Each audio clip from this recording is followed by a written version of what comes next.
I heard her words as clearly as if she'd slapped me across the face. "You're nothing but dead weight, my daughter-in-law," Amanda said to me, her voice dripping with contempt as she stood in my kitchen. The wooden spoon I was holding clattered against the pot of homemade stew I'd spent hours preparing for them. My son Michael wasn't there to hear it. I watched the cruel smile spread across her perfectly made-up face, and in that moment, I felt smaller than I ever had in my 63 years on this earth. But what Amanda didn't know, what none of them knew, was that I had paid for everything. Every single thing they thought they owned. And when the truth came out at the altar during their vow renewal ceremony, I didn't feel small anymore. Not one bit. I wasn't always the interfering mother-in-law. There was a time when Michael and I had the kind of relationship other mothers envied. He'd call me just to share a funny story from his day, or ask my advice about anything from cooking to career moves. We were close, in that comfortable way that happens when you've raised a child on your own since they were 10 years old. After my husband Robert died of a sudden heart attack, it was just Michael and me against the world. I worked 2 jobs: administrative assistant by day, bookkeeping from home at night, to keep our modest home in Springfield and to save enough for Michael's college fund. Those years were hard, but they forged something special between us. I'll never forget the evening Michael called me, his voice bubbling with excitement. He was 28 then, already established in his career as an architectural designer at a mid-sized firm. "Mom, I met someone. Her name is Amanda. She's incredible. You're going to love her." I hadn't heard that kind of happiness in his voice since before his father died, and my heart swelled. "Tell me everything," I said, settling onto my worn leather couch, the same one where I'd nursed countless childhood fevers and teenage heartbreaks. He talked for nearly 2 hours, describing her intelligence. She was a marketing executive, her beauty, her ambition. "She challenges me, Mom," he said, "makes me want to be better." What mother wouldn't be thrilled to hear that? The first time I met Amanda, at a dinner Michael arranged at his apartment, she charmed me completely. Dressed in a simple but clearly expensive black dress, she asked thoughtful questions about my life, laughed at my stories about Michael's childhood, and seemed genuinely interested in our family history. "I never had this growing up," she confided as we washed dishes together later. "My parents divorced when I was 6, and it was always chaos after that. I've always wanted a real family." Her voice had cracked slightly on those last words, and instinctively, I'd reached out and squeezed her hand. "Well, you've got one now," I told her. Looking back, I should have seen the calculated gleam in her eye, but at that moment, all I saw was the daughter I'd never had. The wedding was beautiful, small but elegant, just 50 guests at a historic bed and breakfast with gardens that bloomed with hydrangeas and roses. I had offered to help financially, expecting them to accept maybe a few $1,000s toward the flowers or catering, but Michael surprised me by saying, "Actually, Mom, Amanda's parents are covering most of it. Her dad insists. I think it's his way of making up for not being around much when she was growing up." I nodded, feeling a complex mix of emotions: relief that I could keep my modest savings intact, a twinge of disappointment at not being needed, and admiration for her father's generosity. I would learn much later that this was the first of Amanda's elaborate fictions. After the wedding, they bought a beautiful craftsman-style home in one of the nicer neighborhoods in town.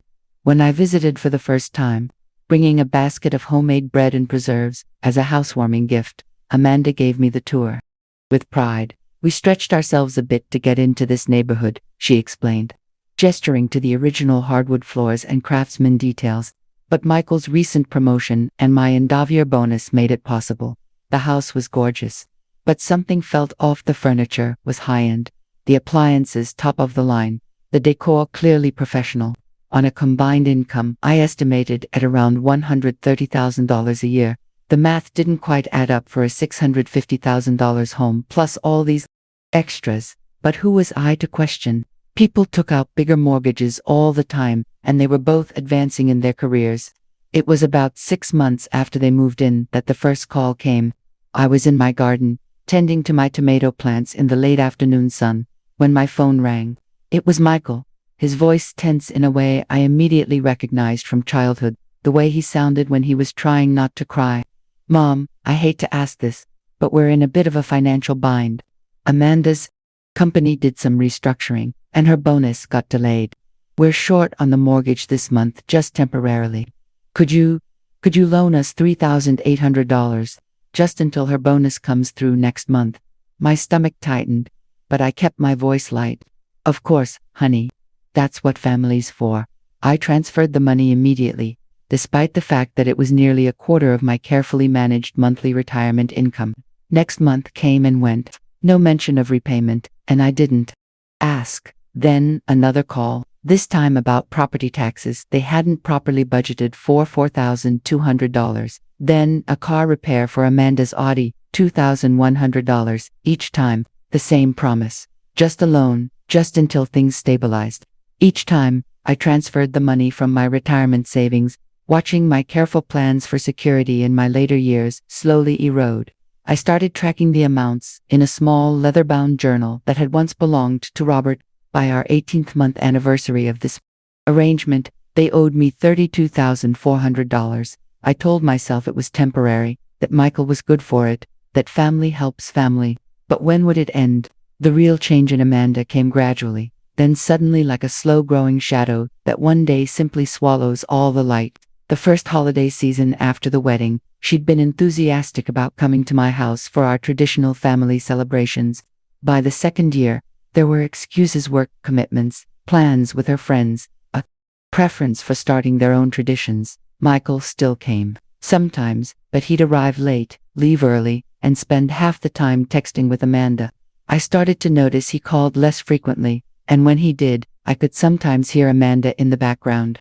Her tone sharp, asking who he was talking to, how long he would be. On what would have been Robert's 70th birthday, a day Michael and I had always spent together, sharing memories and visiting the cemetery. My son called to cancel our plans just an hour before he was supposed to arrive. Amanda surprised me with tickets to a business networking event. It could be really good for my career, Mom. You understand, right? I sat at my kitchen table, already set for two, a batch of Robert's favorite lemon cookies cooling on the rack, and felt something inside me crack. Michael, I said quietly, this day has always been important to us. There was a pause, then his voice, strained. I know, Mom, but Amanda says I need to start prioritizing our future over the past. I'll call you tomorrow, okay? He didn't call for 6 days. It was around this time that I noticed something odd in my bank statements. Small, automatic withdrawals, $49.99. Here, $124.50. Therefore, subscriptions and services I didn't recognize. When I called the bank, they confirmed these were authorized recurring payments that had been set up months ago. But I never set these up, I insisted. The customer service representative suggested someone might have access to my account information. I changed all my passwords immediately and requested a new debit card, a cold feeling settling in my stomach. Who would do this? The question lingered in my mind, but I pushed it away, unwilling to consider the most obvious answer. The incident that finally opened my eyes happened on a Thursday afternoon in April.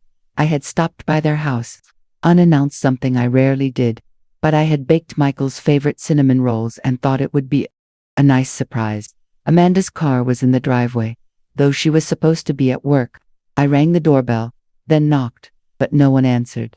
As I was about to leave the cinnamon rolls on the porch with a note, I heard voices from the backyard, Amanda's and a man's that wasn't Michael's. Curiosity got the better of me. I walked around to the side gate, which was slightly ajar, and peeked through.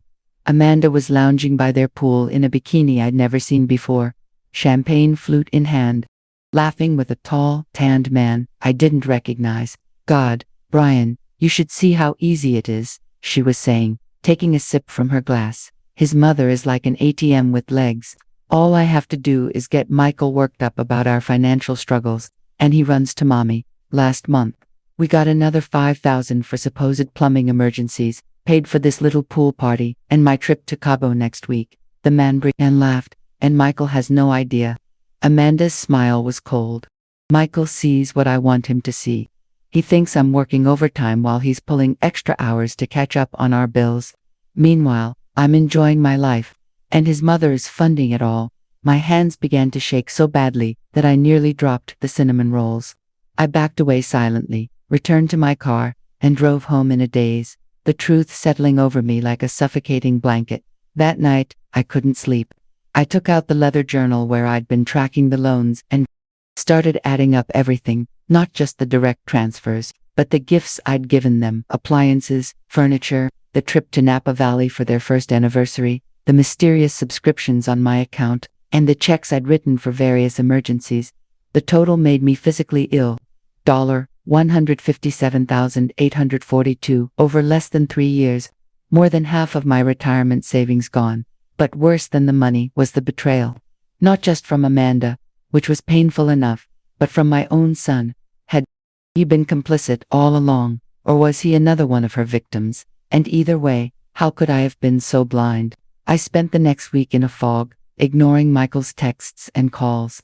I needed time to think, to plan. One evening, the doorbell rang, and there he was, looking worried. "Mom, are you okay?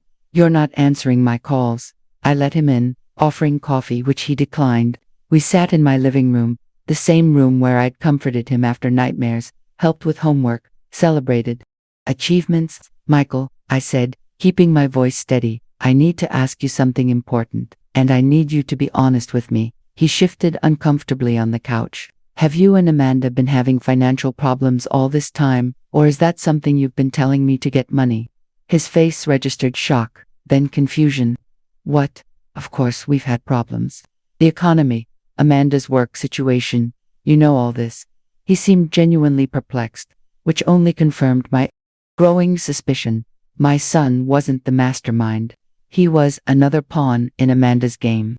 "Michael," I said gently, "I saw Amanda last week at your house, in the middle of a weekday, having a pool party with a man named Brian. I heard her talking about how she's been manipulating you to get money from me." His face went through a series of emotions: disbelief, anger, defensiveness. "That's ridiculous. Mom, Amanda works harder than anyone I know. You must have misunderstood." But I could see the seed of doubt in his eyes. "Do you know where she is right now?" I asked. "At work," he replied automatically. "Call her office," I suggested. "Right now. Ask to speak to her." His hand hovered over his phone for a long moment before he made the call. "Put it on speaker." "Amanda Caldwell's office," a receptionist answered. "May I speak with her, please?" Michael asked, his voice tight. "I'm sorry. Amanda's out today. Would you like her voicemail?" He hung up without responding, his face ashen. "This doesn't prove anything," he said, but his voice lacked conviction. "Maybe she's at a client meeting. Maybe she took a personal day." I reached for my laptop, opened my banking app, turned the screen toward him. "These are withdrawals from my account over the past 3 years. All the money I've given you for emergencies. All the subscriptions someone set up without my knowledge. Look at the total, Michael."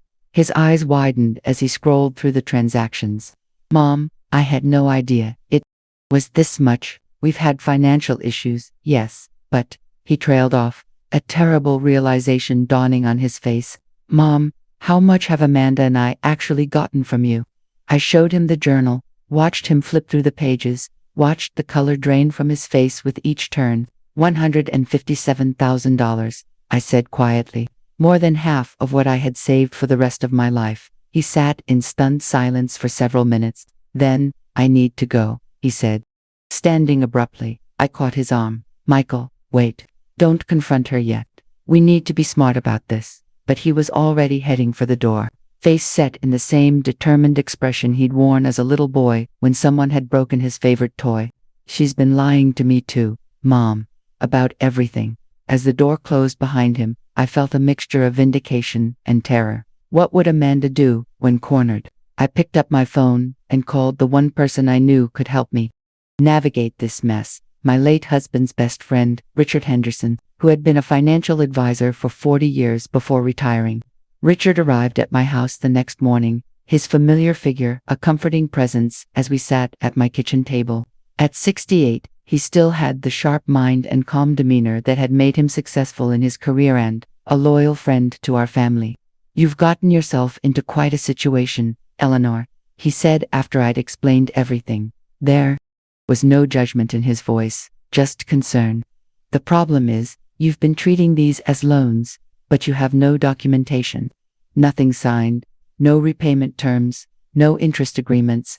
In the eyes of the law, these could easily be considered gifts." I felt sick at his words. "What can I do?" Richard tapped his fingers thoughtfully on the table. First, we need to protect what you have left. I'm going to help you move your remaining funds to new accounts at different banks. Then, we'll create a proper loan document retroactively for all the money you've given them. It won't be perfect, but it's a start. Over the next few days, I followed Richard's advice meticulously. We documented every transaction, gathered all my bank statements, and drafted a formal loan agreement. I tried repeatedly to reach Michael, but my calls went straight to voicemail. Just when I was considering driving to their house, he texted, "Need some time. Don't contact Amanda. We'll explain soon." Those cryptic words were both a relief and a worry. At least he was alive. But what was happening between them? On the fifth day, as Richard and I were finalizing our strategy at my dining room table, the doorbell rang. I opened it to find Michael, unshaven and hollow-eyed. "She's been cheating with Brian for over a year," he said without preamble. And that's just the beginning. Over cups of strong coffee, Michael unraveled the extent of Amanda's deception. After confronting her about the pool party, she'd initially denied everything, then tried to turn it around on him. "Why were you spying on me?" But when he mentioned the money from me, something shifted. She laughed. Mom actually laughed and said I was pathetic for not seeing it sooner.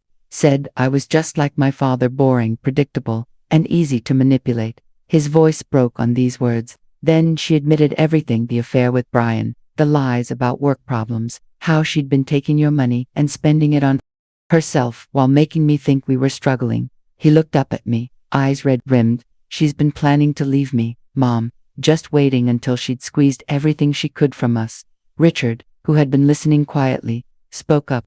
"Michael, I hate to ask this, but whose name is on the house, the cars, the bank accounts?" Michael ran his hands through his hair. "Everything's joint. We did that right after the wedding." Richard nodded grimly. "Then, we need to act quickly. She could empty your accounts, take the cars, even try to force a sale of the house." He outlined a plan that made my head spin: freezing credit, securing assets, consulting a divorce attorney immediately. As Michael listened, I could see the shock on his face gradually giving way to resolve. When Richard finished, Michael turned to me. "Mom, I'm so sorry. I'll pay back every cent she took from you, I promise." For the first time in months, I felt like I was talking to my real son, again, the one who had been buried under Amanda's manipulation. The next weeks were a whirlwind of legal consultations, financial maneuvers, and emotional upheaval. Amanda, once confronted with evidence of her deception, showed her true colors completely. She emptied their joint checking account of $12,300 before Nicole could freeze it, and disappeared to what we later discovered was Brian's condo in a neighboring town. Her parting shot was a venomous text to Michael: "Your pathetic mother was right about one thing. I was only with you for the money. But at least I got what I wanted. Good luck proving anything." What she didn't know was that we already had proof: bank records showing the transfers from my account, credit card statements revealing her lavish spending while claiming financial hardship, and most damning of all, text messages we recovered from Michael's cloud backup where she detailed her schemes to a friend. Michael filed for divorce immediately, citing fraud and financial abuse. With Richard's help, I filed a separate civil suit against Amanda for the $157,842 she had defrauded from me. These legal actions felt empowering but also exhausting. I lay awake at night wondering if we'd ever see justice or my money. Meanwhile, Michael moved back into my home, sleeping in his childhood bedroom. The irony wasn't lost on either of us. One night, as we sat on the porch swing, he asked the question that had been hanging between us: "How can I ever make this right, Mom?" I took his hand, noting how it dwarfed mine now, though once my hands had seemed so big to him. "By remembering who you are," I said simply. "The person she tried to turn you into isn't the son I raised." 3 months into our legal battles, something unexpected happened. Amanda reached out through her attorney with a settlement offer. She would agree to the divorce terms Michael had proposed, which left him the house, but gave her one of the cars and a small cash settlement if I would drop my civil suit against her. "It's insulting," Richard said when I called him. "She's stolen your retirement and wants to walk away with a slap on the wrist." But Michael saw it differently. "Mom, if we keep fighting, this could drag on for years. The legal fees alone will eat up whatever we might get from her." He had a point. Already I'd spent nearly $15,000 on attorney fees, with no guarantee of recovering my losses. That night, I prayed for guidance, wondering what Robert would advise if he were still here. The answer came to me as I was drifting off to sleep. Sometimes justice doesn't look like you expect it to. I declined Amanda's settlement offer the next day, but countered with one of my own. I would drop the civil suit if she would admit, in writing, to the financial fraud she had perpetrated against me. My attorney thought I was crazy. Eleanor, a written admission does nothing for you financially. Why would you give up your claim for that? I simply smiled and said, trust me. To everyone's surprise, Amanda agreed readily, probably thinking she was getting off easy. The signed affidavit arrived 3 days later, a 3-page document detailing how she had systematically manipulated Michael and defrauded me of over $150,000. I read it twice, then placed it carefully in the same leather journal where I'd tracked all the loans. What Amanda didn't know, what no one, except Richard, knew, was that I had a plan that had been forming since that day at the pool, a plan that required patience, timing, and yes, a bit of theatrical flair that would have made my late husband smile. You see, despite the divorce proceedings, Amanda had been telling everyone that she was the wronged party, that Michael had been emotionally abusive, that I had been controlling, that she was the victim fleeing a toxic family. Remarkably, some people believed her, including her parents, who had barely been involved in her life, but suddenly became her staunch defenders. So much so that when she and Brian announced their engagement a mere 4 months after separating from Michael, her father insisted on throwing them a lavish ceremony. An invitation arrived at Michael's house, a clear attempt to hurt him further. You should come, it said in Amanda's flowing handwriting at the bottom. See what a real relationship looks like. He brought it to me, hands shaking with anger. Can you believe this? But as I looked at the invitation, with its details of the ceremony at Grace Episcopal Church and reception at the Westfield Country Club, a calm settled over me. Actually, I said, I think we should go. Michael stared at me as if I'd lost my mind. You can't be serious. I took his hand, the plan now fully formed in my mind. Do you trust me, Michael? He hesitated only briefly before nodding. Then, trust me on this. We're going to that wedding. And we're bringing the leather journal. The day of Amanda and Brian's wedding dawned bright and clear. Michael and I dressed with care, he in a sharp charcoal suit, me in a simple but elegant navy dress that Robert had always loved. Are you sure about this, Mom? Michael asked as we pulled into the church parking lot. My heart was pounding, but my resolve was firm. Some lessons need to be public, I replied, patting my handbag where the leather journal and Amanda's signed affidavit rested. We slipped into the church quietly, taking seats near the back. Amanda's father, a tall, distinguished-looking man I'd met only once at their wedding, was greeting guests at the front.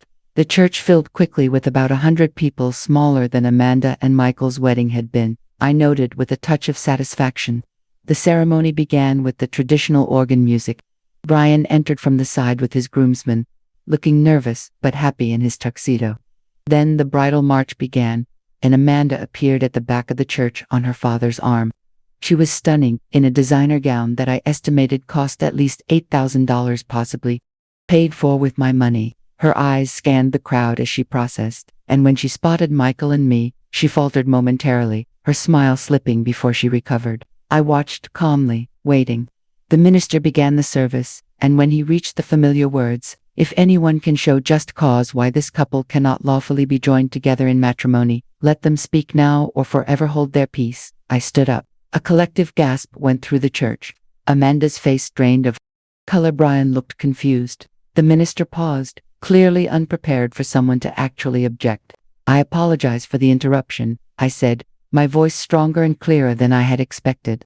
"But I believe the bride's father should know exactly who he's giving his daughter to marry today." I opened the leather journal to where I had marked it with a ribbon. "Mr. Peterson, my name is Eleanor Caldwell. Until recently, I was Amanda's mother-in-law.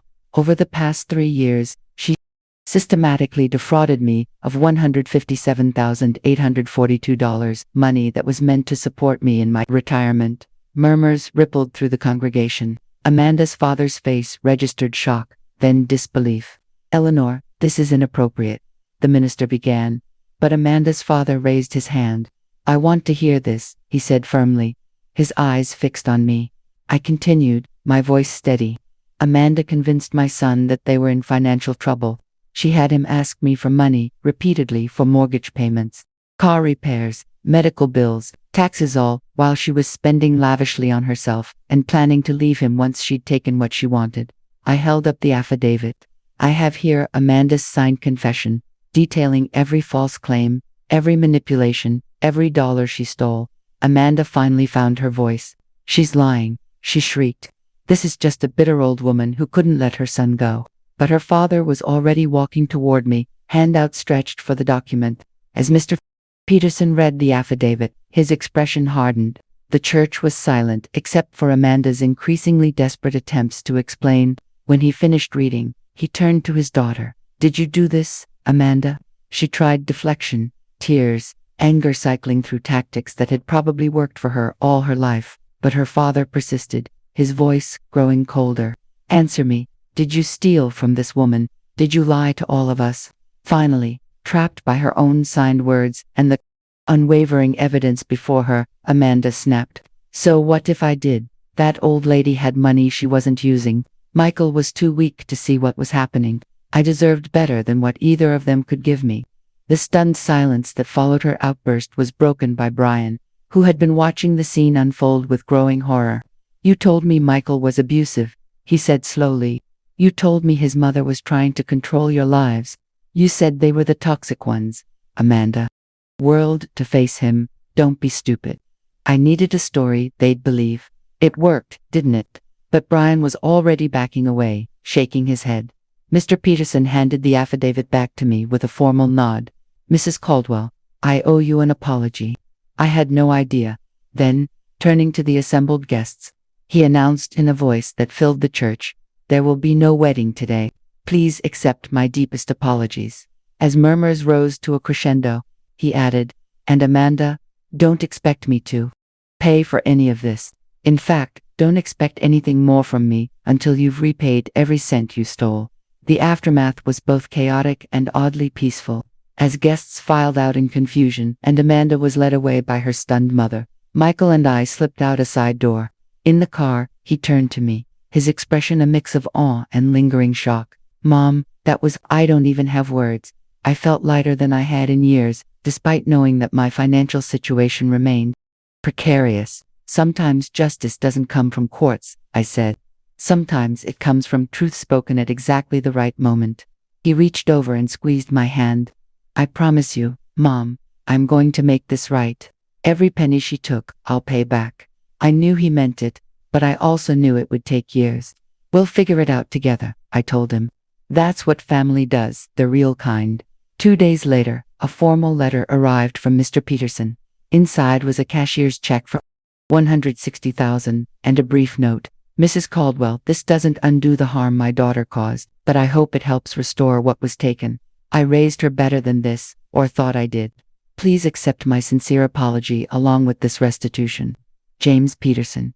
I sat at my kitchen table, staring at the check in disbelief. When I called Richard to tell him, he laughed in amazement. Eleanor, you gambled big and won bigger. Not many people would have had the courage to do what you did. Maybe not, I thought, but then, not many people had watched their retirement savings disappear while being told they were nothing but dead.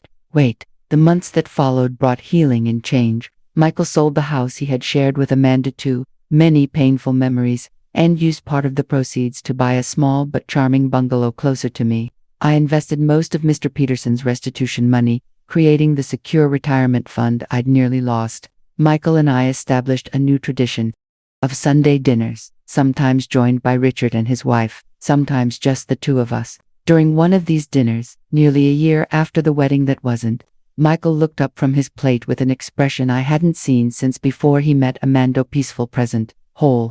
I've been thinking, Mom, he said, about what you taught me through all this. I raised an eyebrow. And what's that? His smile was reflective. That dignity can't be bought. Truth always finds a way. And sometimes the people who seem weakest are actually the strongest of all. As for Amanda, we heard through mutual acquaintances that she had moved to another state, supposedly to start fresh. Brian had broken off all contact after learning the full extent of her deception. Her father had made his financial support conditional on her getting therapy and making amends, conditions she apparently found to honor. Michael received divorce papers with her signature about 6 months after the wedding incident, and he signed them without hesitation, closing that chapter of his life formally. "Do you ever miss her?" I asked him once, when a song came on the radio that had played at their wedding. He considered the question carefully before answering. "I miss who I thought she was," he said finally, "but that person never existed." It was a distinction that showed me how much he had grown through this painful experience. Sometimes I take out that leather journal which now contains not only my record of the loans and Amanda's affidavit, but also Mr. Peterson's letter and a copy of the cashier's check, and I remember how close I came to losing everything. Not just my financial security, but my relationship with my son, my self-respect, my faith in my own judgment. I wonder if there was a moment when I could have seen through Amanda's facade earlier. A red flag I missed, a warning sign I ignored, perhaps. But I've also come to believe that sometimes we need to go through the storm to appreciate the calm that follows. That wisdom often comes at a cost, but is no less valuable for being hard won. Today, I'm writing this from my sunroom, watching the birds at the feeder Michael installed for my birthday last month. I'm financially secure again, with my retirement back on track, thanks to careful planning with Richard's help.